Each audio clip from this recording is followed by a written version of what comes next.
Halo, selamat sore. Banyak Selamat yang sore, hadir. Kak. Yuk, terima kasih sudah hadir. Saya jangan mau ngasih tugas. Saya mulai dari tugas ada di Elsa. Ini juga tugas nanti tugas yang cukup panjang. Saya rencanakan untuk sampai UAS juga. Gitu. Jadi yang kalian lakukan adalah ngomentarin isi apa namanya, isi website orang. Gitu. Oke, jadi untuk tugas yang apa namanya 11 itu dikumpul lagi 2 minggu, itu sudah ada di Elsa. Oke, itu nanti tugasnya kalian itu ngomentarin apa namanya website orang gitu. Jadi kalau misalkan di mana namanya di tugasnya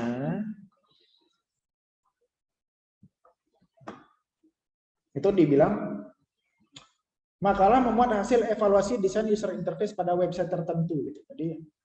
Jadi kalian ngambil website tertentu misalkan apa? Facebook, Twitter atau apa atau TikTok kalau Instagram gitu misalkan. Kalian bisa komentari menurut kalian ya seperti apa websitenya, bagus atau enggaknya, atau apa yang kalian nggak suka, jelaskan kenapa dan lebih baiknya seperti apa gitu misalnya. Misalnya kalau saya lihat apa nih, saya komentarin ya gitu ya, depan mata aja deh gitu, misalkan Elsa gitu. Elsa itu harusnya di dashboard itu isinya adalah ini gitu, atau ketika ini diklik harusnya munculnya kayak gini gitu. Jadi itu dijelaskan. Kalau Elsa kayaknya terlalu rumit ya gitu. Yang simpel-simpel aja. Dan itu cukup 1 halaman aja gitu, nggak misalkan kalau Elsa ini halamannya banyak nih kan gitu. Jadi Elsa masuk kemana itu nggak usah gitu misalkan. Hanya home screen-nya saja boleh, atau form jangan form login, nggak boleh form login, terlalu murah. Yang form minimal form yang mengandung action lah ya gitu. Selain login boleh gitu. Yang pertama pemanasannya kurang lebih akan saya jelaskan lagi, nanti akan saya kasih susulan file lagi untuk menjelaskan maunya seperti apa sih gitu. Oke. Terus kita akan mulai soal materi kita kali ini. Materi kita cukup panjang sekali kalau misalkan kalian lihat di apa namanya di daftar pustaka, daftar isinya tuh. Panjang banget ya. Gitu. Saya akan cukup banyak skip di sini karena kalau bisa kalian baca sendiri. Saya akan coba ceritain aja gitu. Jadi kita pertama sekali adalah software engineering. Gitu. Software engineering adalah bagaimana cara kita untuk membuat software. Gitu. Fase terdepannya untuk membuat software. Gitu. Di mana kondisi ini adalah kondisi kebutuhan pengguna. Lagi sekali saya jelaskan mengenai kebutuhan pengguna. Ini banyak banget caranya gitu. Jadi pengennya seperti apa sih gitu. Jadi di sini untuk mendapatkan suatu kondisi yang diterima, software yang diterima oleh klien, kita harus banyak mencari tahu gitu. Jadi kita dari user itu harus mendapatkan requirement-nya seperti apa gitu. Jadi yang kita punya, kemudian spesifikasi yang kita butuhkan dan validasinya seperti apa, ada hubungannya seperti ini gitu. Ada elicitation, ada specification, ada validation, dan verification gitu.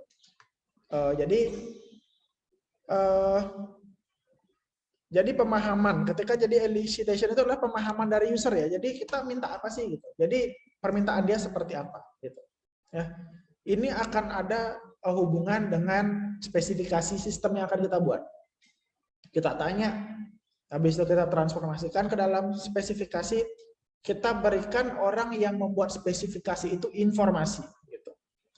Terus misalnya dia mentok nih, orang yang membuat spesifikasi itu mentok, dia akan nanya lagi ke kita. Dia butuh pengetahuan tambahan, dia butuh informasi lagi. Kita tanya lagi dari user, kita diberikan requirement. Jadi itu segitiga setengah ya. Ketika sudah fix gitu, specification-nya muncul, maka yang membuat spesifikasi akan memberikan specification requirement and specification gitu. Jadi spesifikasinya seperti apa gitu, jadi sama user gitu modelnya.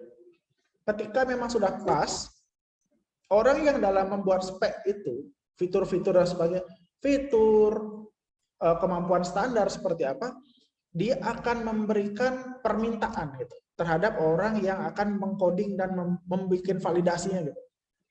Jadi memvalidasi hasilnya requirement seperti itu diberikan pada user lagi.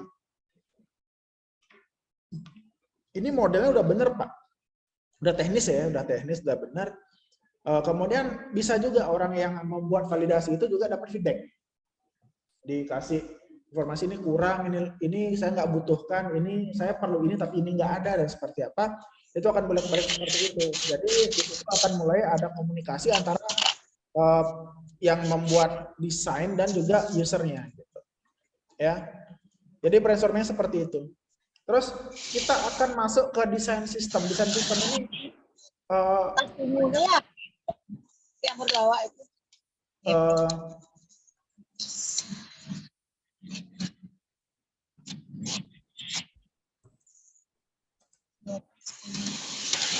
Jadinya 3.700. Oh, itu berarti. Saya nggak bisa nge-mute dari sini ya. Apa-apa. 200. Oke. 59.900.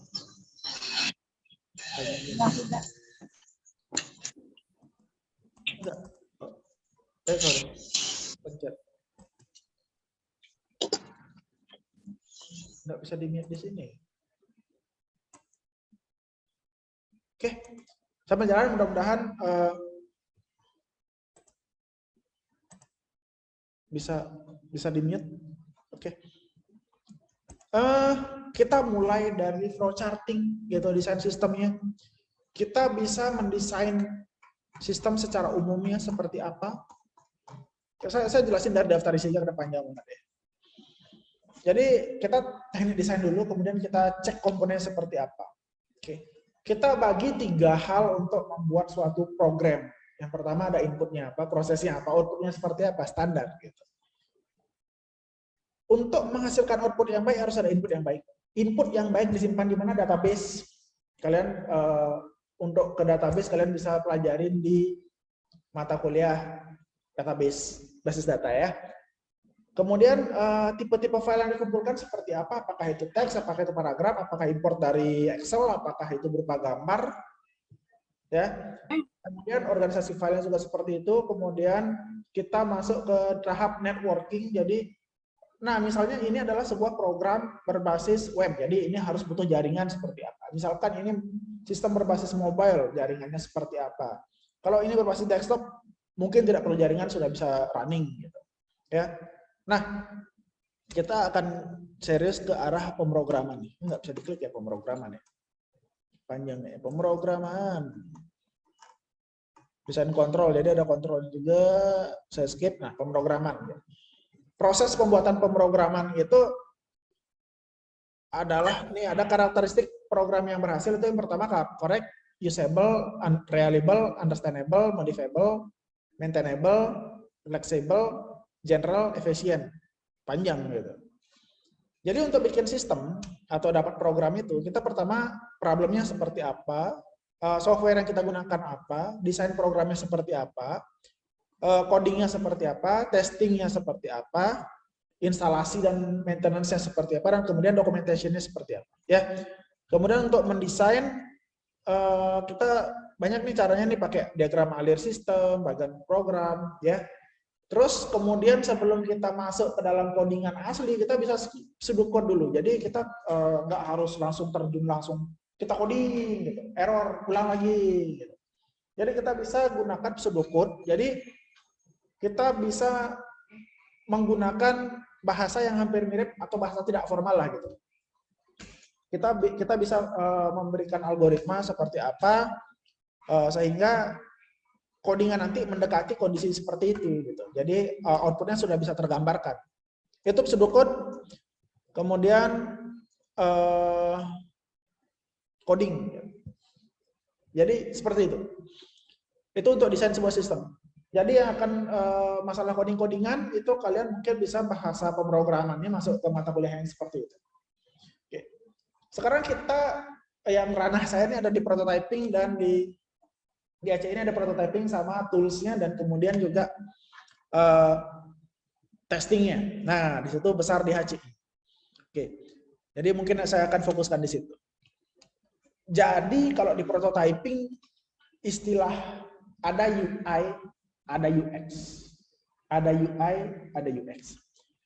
Nah, kondisinya berbeda, tapi nggak akan bisa terpisahkan ya UI sama UX. Jadi yang akan kita buat pertama apa namanya UI gitu. Jadi itulah sebuah tampilan. Apakah bisa memberikan dampak? Bisa memberikan dampak. Tapi ketika seseorang sudah terdampak, dia masuk pada user experience. Ya, bagaimana UX-nya itu ditransformasikan jadi human computer interaction itu berawal dari UI. Setelah dari UI itu akan masuk ke UX ketika itu sudah diujikan. UI belum diujikan, UX sudah diujikan menurut saya. Nah, ketika end user sudah mendapatkan pengalaman terhadap penggunaan sistem, itu akan menghasilkan suatu dampak terhadap sistem kita gitu. Ya. Jadi kalau kita nge-UX design itu yang pertama kita harus understand. Jadi nanti si end user itu maunya kayak gimana gitu. Yang dibutuhkan apa aja. Terus kita research nih. Kita lihat pesaing kita seperti apa, tren UX-nya seperti apa, aturan-aturan yang sekarang berlaku seperti apa. Karena apa? UX dari zaman ke zaman itu berbeda. Mungkin kalau kalian ingat zaman-zaman kita ngobrolin soal logo gitu, ya.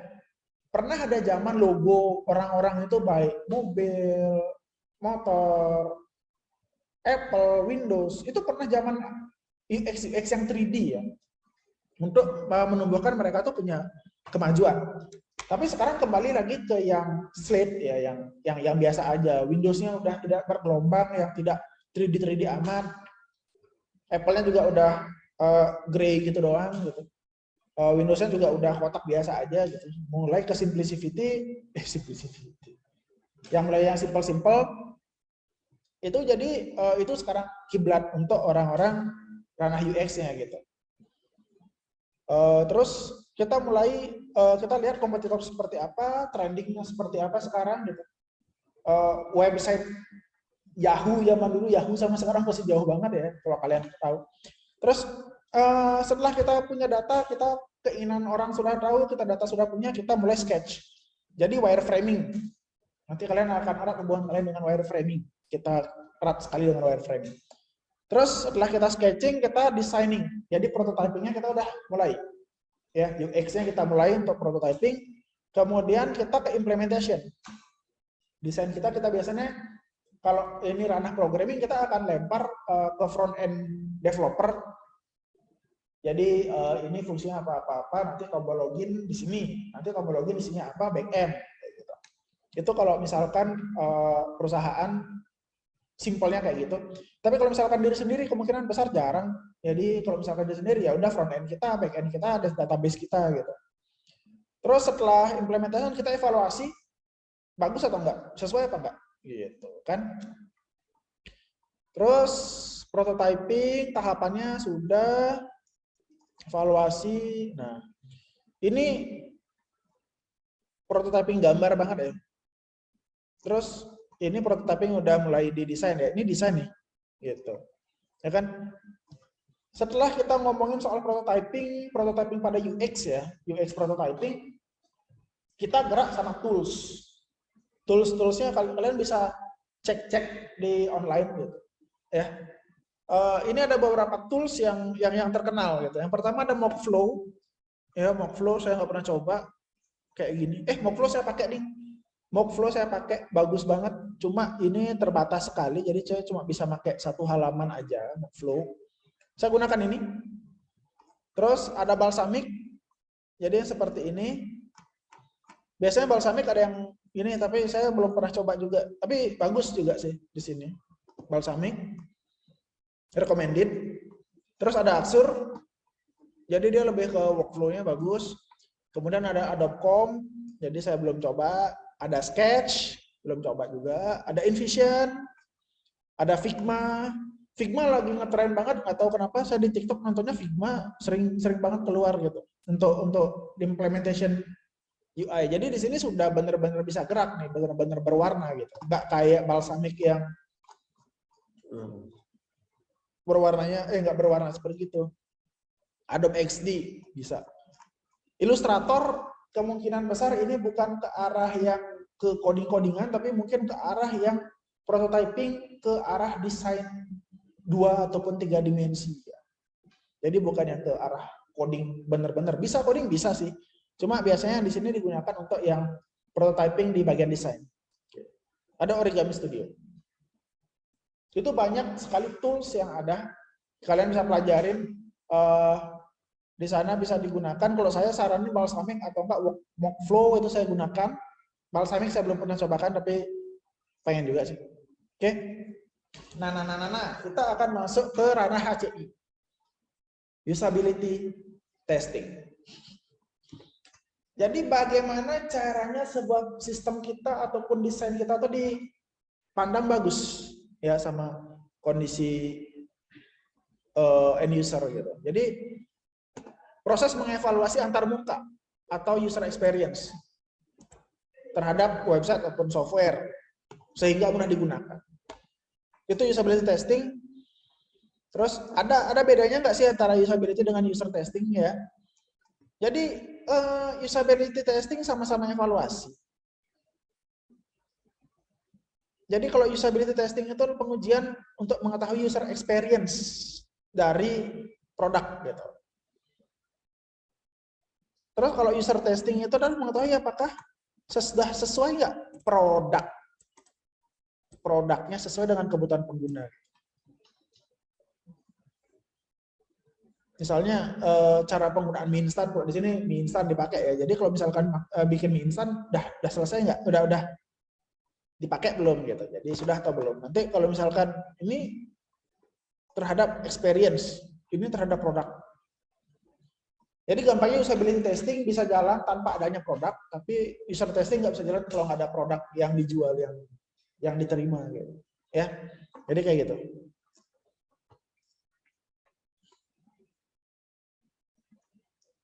Oke, terus, nah ini ada berbagai jenis antara dalamnya usability testing. Itu ada pertama in-house ya, jadi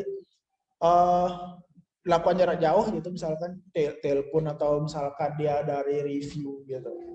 Terus ada moderated remote usability testing gitu, remote juga, jarak jauh juga, tapi ada pihak yang diuji ataupun enggak gitu.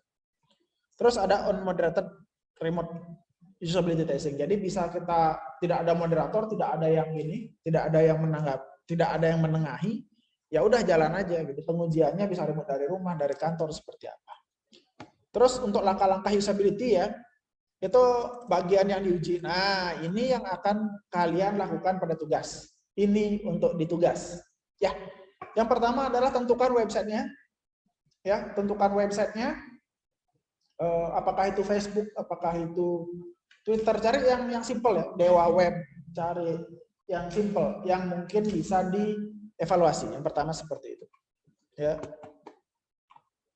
Apa yang ingin dites? Apa yang ingin diuji? Kalau misalkan seperti yang di tugas itu saya minta dari UI-nya, dari rancangannya, ya, warnanya, bentuk shape-nya, tata letaknya, font, apa itu, gitu. Terserah macam-macam, yang penting soal user interface-nya gitu. Oke. Kalau siapkan prototyping kan udah ada prototyping-nya gitu. Parameter keberhasilan. Jadi kalian bisa nilai fontnya sebagus apa sih gitu. Jadi efektivitasnya gitu, memudahkan nggak? Kemudian ada efisiensi, loadingnya lambat nggak? Apa efisien nggak kalian buka tuh? Seperti apa? Kemudian ada puas nggak? Enak nggak? Jadi mungkin dari ketiga ini yang paling gampang diukur, yang paling subjektif itu kepuasan ya. Jadi subjektif banget gitu. Oke? Skenario biasanya ini udah besar sih. Ada fasilitator, tugas, pengguna gitu. menentukan partisipan ya kalau di tugas kalian sendiri, tapi kalau misalkan di perusahaan itu mungkin nyari korban ya, nyari orang gitu. Jadi baru ada tahapan pengujian gitu, direkam gitu. Terus ada analisis hasil data pengujian. Oke, itu 2 pertemuan yang saya singkatin banget dari 31 halaman modul ya. Jadi kalau boleh saya simpulkan mengenai kondisi pertemuan kali ini, yang pertama kita membicarakan soal prototyping lagi, bagaimana cara kita lihat user, kebutuhan user seperti apa, benar-benar di teknisnya ya, betul. Kemarin kan cuma tahapan-tahapan yang mungkin terjadi, tapi kita kalau di sini sudah mulai lihat user tuh butuhnya apa. Terus setelah kita tahu kebutuhannya, kita siapin apa? Sistem specification. Sudah dapat spesifikasi apa? Validation. Ketika kita sudah validate, kita lakukan apa? Kita lakukan programming, kita lakukan perancangan, kita masuk di prototyping aja dulu. Kita di prototyping. Prototyping kita di ranah kita apa sih? Yaitu di UI ataupun UX.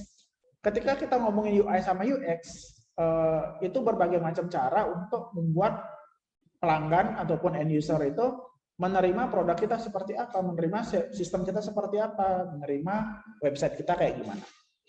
Dari kondisi seperti itu, kita juga berbagai macam tahap kita sudah lewatin sehingga kita bisa membuat suatu pengetesan, yaitu di sini kita gunakan usability testing. Jadi usability testing adalah bagaimana tingkat kepuasan seseorang terhadap UX-nya kita, gitu. Harapannya puas gitu. Karena juga puas itu subjektif ya. Kalau efektivitas, efisien sama efektif itu bisa kalian ukur pakai alat ukur tertentu, misalkan stopwatch ataupun apa, runningnya berapa detik, berapa menit, itu bisa kalian gunakan di situ. Terus itu untuk pertemuan kali ini. Terus tugas ya, tugas kedua di mata kuliah HCI. Kalian coba lihat website orang atau www yang benar gitu, Pizza Hut yang bisa kalian akses lewat internet.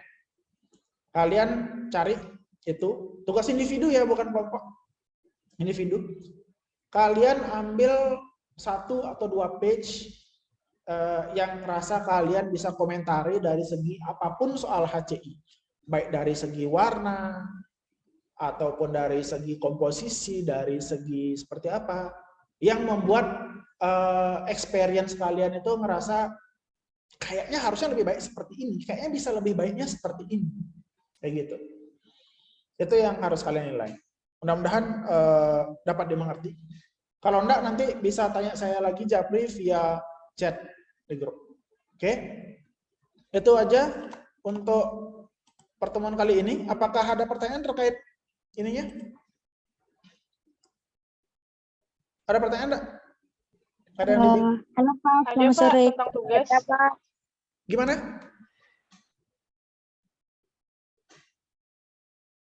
Ada pertanyaan tadi? Ketumpuk Tentang suara. tugasnya itu individu ya Pak? Betul, tugasnya individu ya, dikumpul lagi 2 minggu. Jadi Oke, gampang. makasih Pak. Oke. Jadi gampangnya misalkan kalian buka boleh macam-macam ya, nggak harus website ya. Tapi kalau di sini website. Tapi misalkan kalau kalian tuh pengennya apps gitu misalkan. Kalian buka Tokopedia. Kalian screenshot Tokopedia, taruh di Word, kalian komentarin harusnya warna Tokopedia oranye gitu. Atau harusnya Tokopedia itu warnanya biru gitu. Atau tombol buttonnya Tokopedia ada di sebelah kiri, kayak gitu. Habis itu setelah misalkan kayak gitu. Terus kenapa Tokopedia tombol loginnya harusnya di sebelah kiri? Karena itu akan memudahkan login, itu akan lebih standar dengan yang lain atau seperti apa. Nanti itu dijelaskan. Seperti itu aja kok gitu. Ya. Nanti model mengomentari website ataupun apps orang akan saya tingkatkan ke ranah UAS. Di UAS akan mungkin berkelompok. Ya, kayak gitu. Itu kurang lebih. Ada yang ingin ditanyakan lagi soal tugasnya, terutama tugasnya? Saya Gimana? Pak. Ya, silakan. Halo Pak. Ya. Ya, mohon maaf sebelumnya Pak, karena saya baru nyampe di kos, baru pulang kerja. Siap. Itu tugasnya bagaimana Pak? Maaf banget Pak. Gimana? Tugasnya? Bisa dijelaskan ulang tugasnya Pak? Ya. Oke, jadi tugasnya itu sudah ada di Elsa. Jadi kalian itu tugasnya adalah mengomentari website ataupun apps gitu. Jadi kalian screenshot webnya ataupun apps-nya itu, habis itu kalian paste di Word, habis itu kalian komentarin gitu. Web ataupun tampilan itu. Cukup 1 ataupun 2 halaman screenshot aja gitu. Misalkan anggap aja nih saya komentarin Elsa gitu. Saya komentarin di bagian homepage gitu misalkan. Homepage-nya ribet atau homepage-nya ini membingungkan atau web ini nggak harusnya ada gitu. Atau ini tombol loginnya harusnya di sebelah sini. Atau fontnya harusnya menggunakan font seperti ini. Atau komposisi warna yang digunakan seharusnya seperti ini gitu. Itu kalian komentarin dan jelaskan kenapa ya, alasannya kenapa. Terus yang kedua adalah bagaimana sebaiknya. Jadi ada screenshot, ada faktor yang kalian komentarin, alasan kenapa ngomentarin, kemudian sebaiknya seperti apa. Oke. Misalnya ada tombol login di sebelah kanan gitu, harusnya di sebelah kiri supaya gimana? Supaya kenapa gitu. Sebaiknya seperti apa gitu. Oke. Seperti itu kurang lebih. Ya. Baik Pak, terima kasih. Oke, sama-sama. Ada lagi soal tugas terutama nih?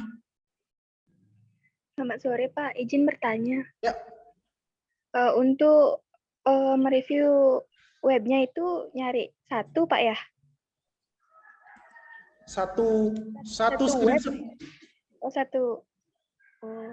Ya, misalkan kalau web itu kan macam-macam dalamnya, misalkan kayak Facebook gitu misalkan. Ada di feeds, ada di story, ada di marketplace gitu misalkan. Itu nggak usah satu Facebooknya di gini ya, di apa namanya, dikomentarin gitu. Tapi cukup satu screenshot yang ada di HP ataupun di tampilan desktop kalian aja cukup gitu. Jadi jangan sampai ke dalam-dalamnya, sampai subdomain-domainnya juga diginin, itu terlalu berat sih. Jadi satu screenshot aja ya, Yuni. Baik Pak, terima Oke. kasih. Terima kasih. Yuk, yang lain ada lagi pertanyaan soal tugas? Aman? Oke, nanti Pak, rekamannya saya sama- taruh di gini deh, di YouTube lagi kayak kemarin. Ya, nanti kalau kurang lebih bisa tanya lagi di mana namanya nih, di grup di WhatsApp. Oke, itu aja kayaknya. Oke, itu aja untuk hari ini. Terima kasih sudah hadir. Selamat sore. Saya izinkan untuk live. Dadah. Sampai Sore, Pak. ketemu. Selamat sore, Pak. Selamat sore. Terima kasih Pak, terima Pak. kasih Pak. Pak, terima kasih. Arisan. Selamat sore Pak, terima kasih. Sore. Silakan.